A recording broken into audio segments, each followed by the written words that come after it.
Oi, gente! Estamos aqui para dar início ao primeiro bloco do nosso curso de Compliance Anticorrupção e Comércio Exterior. Nesse bloco, a gente vai falar um pouquinho sobre a importância de um programa de compliance para empresas que atuam no comércio exterior, o que é um programa de compliance anticorrupção para esse tipo de empresa. Vamos falar também sobre a definição de corrupção e passar um panorama geral sobre a corrupção no Brasil e no mundo. Vamos começar? Bom, primeira coisa, por que é importante uma empresa atuante no comércio exterior ter um programa de compliance? Bom, a legislação de combate à corrupção no Brasil ela é relativamente recente. Ela entrou em vigor em 2014. E as autoridades, na realidade, elas estão fazendo muito esforços para aplicar essa legislação na prática e de verdade. Essa legislação de combate à corrupção, ela foi uma mudança de paradigma no país. E por quê? Porque até então era só possível punir indivíduos. Agora, com essa nova legislação de combate à corrupção, as empresas são diretamente punidas por atos, qualquer tipo de ato que a beneficie, seja cometidos por ela própria, seja cometidos por terceiros. Então, aumenta agora o risco de punição a empresas por atos irregulares que são cometidos no que tange ao pagamento de vantagens indevidas para agentes públicos, sejam eles esses agentes públicos nacionais ou sejam eles agentes públicos estrangeiros. Além disso, de acordo com uma pesquisa da Organização para a Cooperação e Desenvolvimento Econômico, há um número altíssimo de casos de corrupção envolvendo agentes alfandegários. Quer dizer, há um número muito grande de casos de suborno no âmbito do desembaraço aduaneiro. Isso traz altos riscos para as empresas que importam, para as empresas que exportam.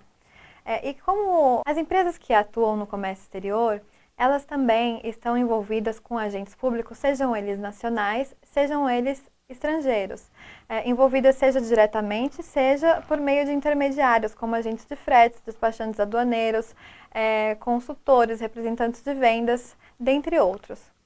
Por isso, por estarem justamente envolvidas com agentes públicos nacionais e também agentes públicos estrangeiros, essas empresas atuantes no comércio exterior, elas estão sujeitas não somente à legislação brasileira, mas também à legislação de combate à corrupção em diversos países nos quais elas atuem.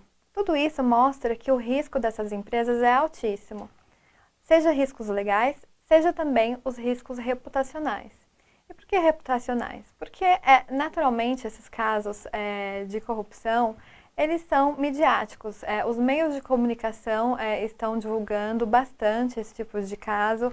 Isso traz um dano direto à reputação da empresa, seja com relação aos seus clientes, seja com relação às próprias autoridades públicas, onde essas empresas vão ter um total descrédito, né?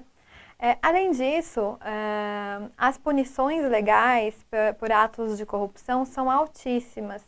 As multas são muito pesadas e há também alguns tipos de sanções colaterais, como, por exemplo, impedimentos de contratar com a administração pública por determinado período de tempo ou impedimentos para licitar também por determinado tipo de tempo, que também trazem muitos prejuízos à companhia. No que tange aos riscos reputacionais, hoje em dia, por exemplo, há muita discussão sobre a Odebrecht, né? Será que ela própria vai sobreviver? A imagem da empresa está tão desgastada, será que a própria empresa vai sobreviver? Isso demonstra um exemplo de como a violação a esse tipo de legislação pode trazer danos irreparáveis a uma empresa.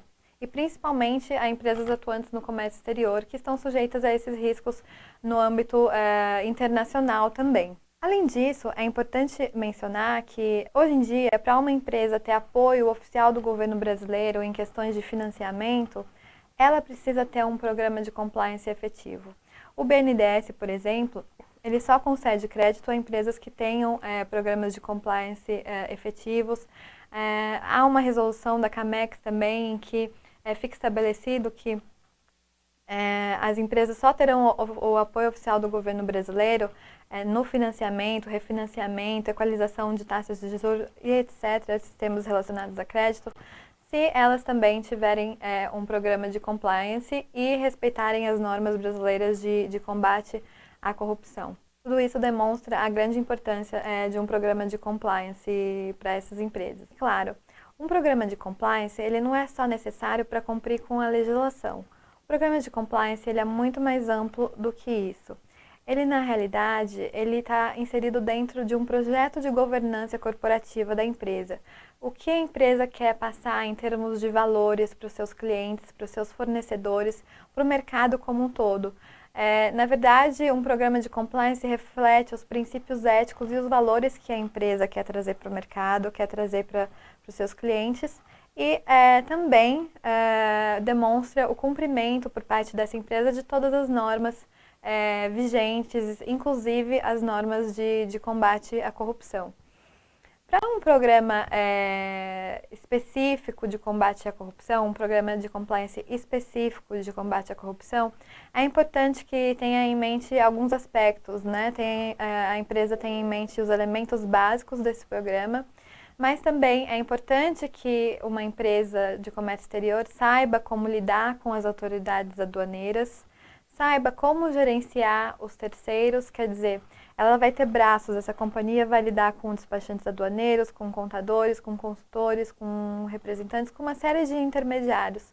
No programa de compliance é importante que fique bem definido como essa empresa pode lidar com os terceiros, gerenciar esses terceiros para que eles acabem não tomando atitudes que vão causar prejuízos futuros à companhia.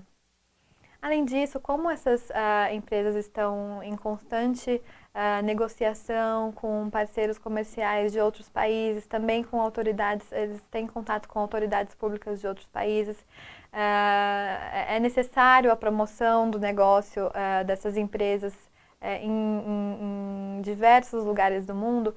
É importante também que no programa de compliance dessa empresa tenha políticas bem definidas de brindes e presentes para agentes públicos nacionais e estrangeiros, além de uma política bem definida de hospitalidade, porque às vezes é necessário trazer agentes públicos para conhecer a sua fábrica no Brasil, promover o seu negócio e é necessário, dentro de um programa de compliance, que estejam definidos bem quais são esses parâmetros de hospitalidade de agentes públicos nacionais e estrangeiros. Bom, com isso, com regras bem definidas dentro de um programa de compliance, sendo bem definidos os valores que a companhia quer passar para o mercado, você com isso consegue prevenir, consegue detectar, reportar violações, consegue proteger a credibilidade do seu negócio, enfim, consegue estabelecer uma defesa em caso de violações à legislação, mostrando a boa-fé da sua empresa em ter um bom programa de compliance e em seguir com todas as regras aplicáveis. E assim você protegendo a reputação da sua empresa, protegendo ela contra riscos reputacionais e legais, você aumenta o valor da sua empresa e consegue maior credibilidade no mercado, também aumentando o número de investimentos na sua empresa. Bom, afinal, o que é corrupção? A gente está falando de um programa de compliance anticorrupção. Para isso, a gente tem que ter bem claro em mente o que é a corrupção. Corrupção, ela tem um sentido geral, um sentido popular e um sentido estrito. O sentido estrito é definido na legislação específica. No sentido popular, a corrupção está muito ligada à ideia de corromper-se. Ela significa muita coisa. Significa não só o pagamento de suborno, mas também significa extorsão, nepotismo, qualquer tipo de fraude. Enfim, uma série de atos irregulares são definidos amplamente como corrupção. Agora, uma definição técnica baseada na legislação específica, sobretudo o Código Penal, e a legislação, a legislação anticorrupção, a Lei da Empresa Limpa, que foi editada em 2014, corrupção tem um sinônimo bastante específico. No Código Penal, por exemplo, a corrupção ela pode ser ativa e pode ser passiva. A corrupção ativa significa o ato de prometer ou dar uma vantagem indevida a um agente público, a um funcionário público. Do outro lado, a corrupção passiva significa, por parte do funcionário público, aceitar, receber ou mesmo solicitar uma vantagem indevida, em razão do seu cargo. Já na legislação da Empresa Limpa, na Lei da Empresa Limpa, editada em 2014, corrupção também tem essa conotação do Código Penal de prometer uma vantagem indevida a um agente público. No caso da Lei da Empresa Limpa, ela trata especificamente da corrupção ativa. Ela não trata da corrupção passiva, até porque é uma lei feita para punir empresas. Então, é basicamente ela pune quem está oferecendo, quem está prometendo essa vantagem indevida. Mas, além disso, essa lei da empresa limpa, ela define como corrupção diversos tipos de fraude à licitação, também interferências em qualquer tipo de investigação de autoridades públicas.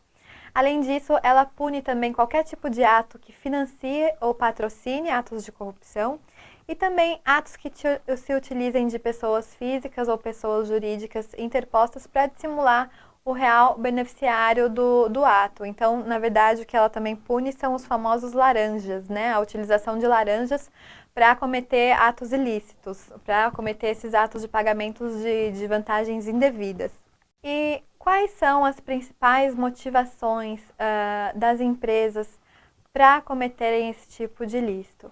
Bom, são variadas as motivações, mas algumas razões mais gerais se ligam, por exemplo, à obtenção de contratos com o governo. Uma empresa paga uma vantagem devida a um funcionário público para conseguir mais facilmente obter um contrato com o governo, geralmente no contexto de uma licitação. Também para obter alguns benefícios governamentais, como, por exemplo, subsídios ou então determinado tipo de financiamento. Para obter, por exemplo, redução ou isenção fiscal no âmbito, por exemplo, de uma LETEC, de uma lista de exceções à tarifa externa comum. Elas podem também fazer pagamentos indevidos para obter licenças, por exemplo, no caso de empresas que atuam no comércio exterior, uma licença de importação, uma licença de exportação. O tempo também. Quando uma empresa quer obter alguma coisa mais rápido, ela pode pagar uma vantagem devida também para obter uma licença mais rápido, obter algum ato administrativo no geral de uma forma mais rápida. Ou então um resultado legal, uma determinada ação judicial. Todos esses fatores levam as empresas enfim, a tomarem esse tipo de atitude ilegal. Bom, agora a gente vai falar um pouquinho do panorama geral da corrupção no mundo e depois do panorama geral da corrupção no Brasil. A gente tem muito essa ideia de que o problema é sempre o Brasil é o país mais corrupto do mundo. Isso está muito na mente popular, está muito impregnado. Só que se a gente analisar as estatísticas, a gente vai ver que o problema não é só no Brasil. A gente tem um índice ruim de corrupção, o nosso país tem um índice em que ele é considerado corrupto, ele não está dentre os países menos corruptos do mundo, também não está entre os mais corruptos, está aí numa média. Mas a gente vai ver que tem muito país pior que o Brasil e muitos países que também não têm índices saudáveis, tá, relacionados à corrupção. Existe uma organização, uma entidade internacional chamada Transparência Internacional e ela faz uma pesquisa sobre os índices de corrupção no mundo. E se a gente visualizar esse mapa aqui, a gente vai ver que ele está quase todo vermelho e o vermelho não é uma boa cor, né? É uma cor de alerta. 69% dos países ficaram abaixo de 50 numa escala de 0 sendo muito corrupto e 100 muito limpo. Quer dizer, a maioria, 69 dos países ficaram abaixo da média. Eles estão sendo considerados relativamente bem corruptos, né? Isso é bastante coisa. Isso demonstra que a corrupção é um tema de preocupação global. E as ações, elas são necessárias não só no nosso país, mas em todo o mundo. Em 2016, por exemplo, os índices dos países pioraram em vez de melhorar. Nós ouvimos também, não só no Brasil com a Petrobras e a Lava Jato, mas em todo o mundo há uma série de escândalos envolvendo corporações importantes. Por exemplo, a Siemens, a Walmart, enfim, o próprio grupo Odebrecht, né, aqui no Brasil, e a Petrobras, são corporações importantes que se viram envolvidas em escândalos corporativos, não só no Brasil, mas em todo o mundo, demonstrando também que os escândalos ocorrem em toda parte. E o Banco Mundial também tem uma estimativa em que ele relata que cerca de $1 trilhão são pagos por ano a título de propina em todo o mundo. Isso é bastante coisa, bastante preocupante. E aqui um dado muito importante, né? Voltando àquela pesquisa da OCDE, que diz que o segundo maior número de casos de propina no mundo envolvem o pagamento de suborno a agentes alfandegários, são 11% dos casos. O primeiro número,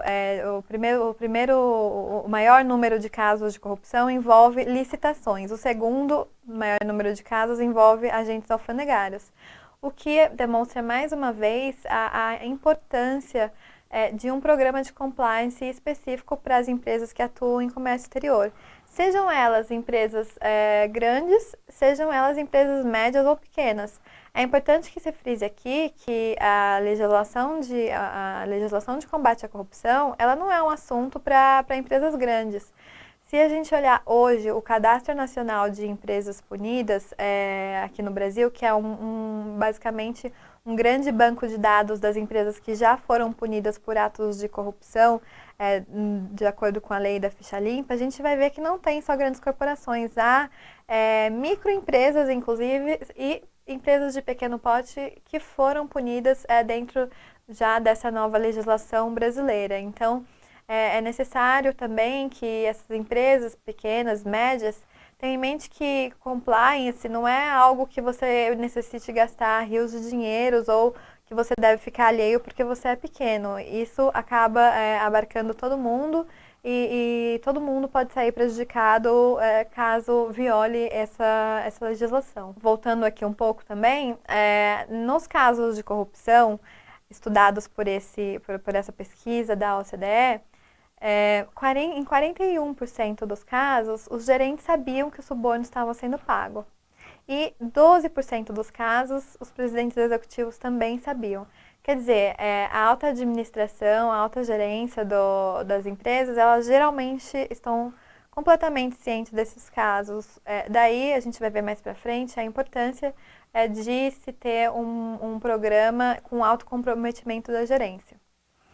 Além disso, frisando a questão de terceiros, em 75% dos casos de corrupção, os intermediários das empresas estavam envolvidos. Quer dizer, não foi a empresa diretamente pelo meio do seu funcionário que cometeu o ato ilícito, mas foi o intermediário, um consultor, um despachante, um contador, um advogado. Enfim, todos esses intermediários, 75% dos casos, os intermediários estavam envolvidos, acabando por prejudicar a empresa que foi punida ao final. Isso demonstra também a importância de um programa de compliance que estabeleça regras muito claras sobre o gerenciamento de terceiros. Agora falando um pouquinho da corrupção no Brasil, né, o panorama da corrupção no Brasil. Voltando àquele índice da Transparência Internacional, a gente vê que em 2014 o Brasil tinha 43 pontos.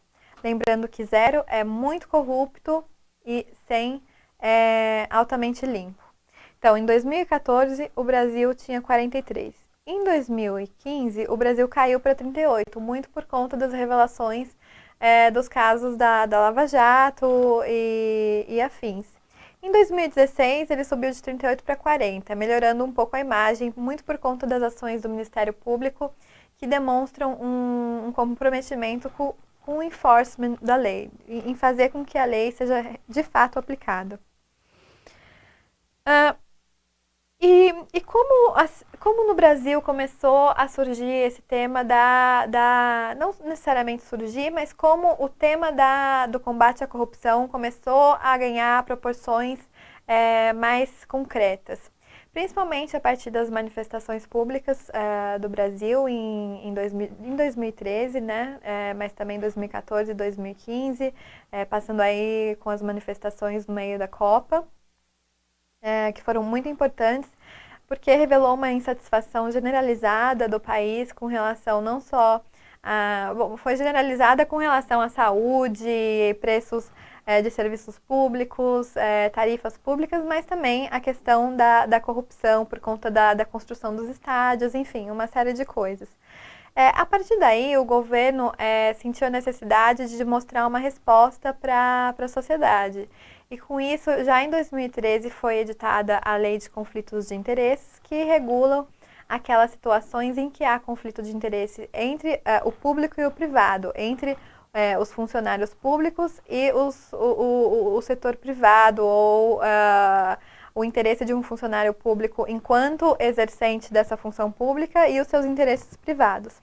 Basicamente, essa lei proíbe, por exemplo, que os funcionários atuem em benefício de empresas dos quais eles participem, ou participem seus cônjuges ou parentes, proíbem funcionários de divulgar informação privilegiadas, estabelecem também um período de quarentena para que eles possam voltar a atuar no setor privado após o exercício, o final do mandado do exercício da função pública. Enfim, estabelece uma série de regras para também manter a probidade administrativa e aumentar o grau de transparência.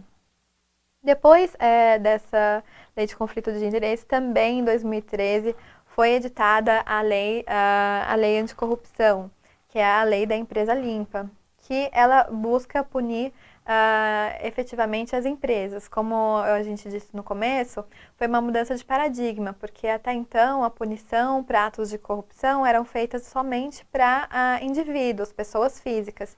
E na punição de indivíduos, pessoas físicas, você tem que provar a intenção desse agente, né? Você tem que provar o dolo desse agente. Então, com a edição da lei anticorrupção, o que você tem é uma responsabilização objetiva da empresa, independente de culpa.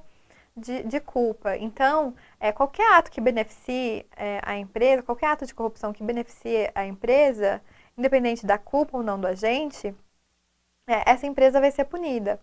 Isso traz um grau elevado de riscos para as empresas e também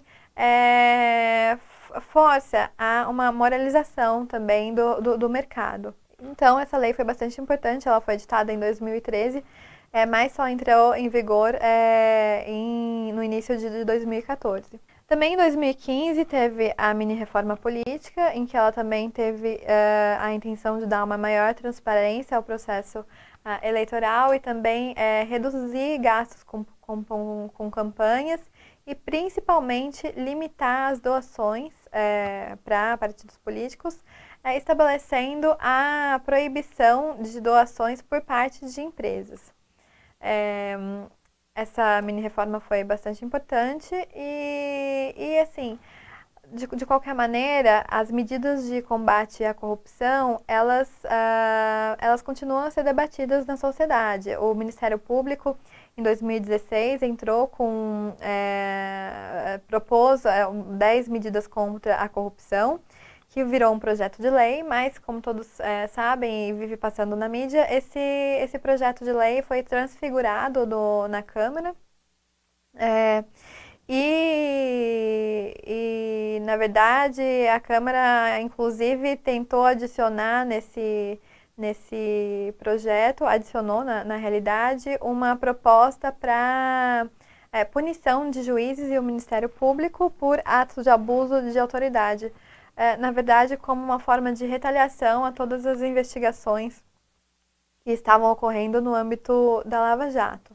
Mas o que ocorre de mais grave atualmente é o recente debate em torno da descriminalização do Caixa 2, que na verdade não é a descriminalização do Caixa 2, isso é só uma retórica dos parlamentares, que na realidade buscam a anistia de crimes de corrupção e de lavagem de dinheiro.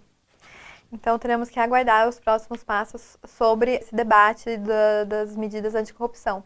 De qualquer forma, a lei da empresa limpa, ela já trouxe normas bem importantes para a punição de empresas envolvidas em atos de corrupção.